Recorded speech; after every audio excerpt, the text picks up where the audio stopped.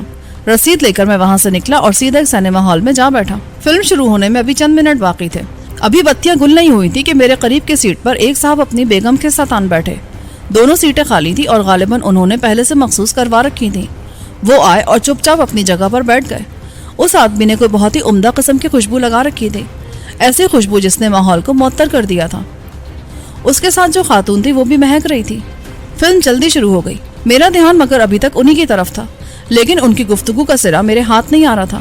البتہ ایک جیل کا لفظ بار بار مجھے چونکا رہا تھا۔ فلم کے مقال میں اتنی بلند آواز میں ادا ہو رہے تھے کہ ان دونوں کی باتوں میں سے کوئی فقرہ مکمل طور پر سن لینا میرے بس میں نہ تھا۔ پھر بھی میں نے کان ادھر ہی لگائے رکھے اور سر کو بائیں طرف جھکا کر ان کی طرف متوجہ رہا۔ تب مجھے محسوس ہوا کہ وہ آدمی جیل کی سزا بھگت رہا ہے اور کوئی وحید احمد ہے جس کی وجہ سے وہ ہر مہینے جیل سے باہر نکل کر آتا ہے اور ایک دن یا ایک رات باہر گزار کر واپس چلا جاتا ہے۔ گفتگو وہ دونوں انگریزی میں کر رہے تھے۔ دونوں کا لہجہ ہی بہت شستہ تھا۔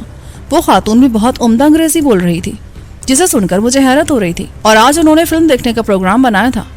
کوئی آدھے گھنٹے کی مغزماری کے بعد میں ان کی گفتگو سے یہ اندازہ لگا سکا، ورنہ وہ بڑی بے ربط گفتگو تھی۔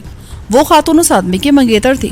اس شخص کو کسی غبن کے معاملے میں 7 سال کی سزا ہوئی تھی، لیکن اس کے محکمے کا مجھے کوئی علم نہ ہو سکا۔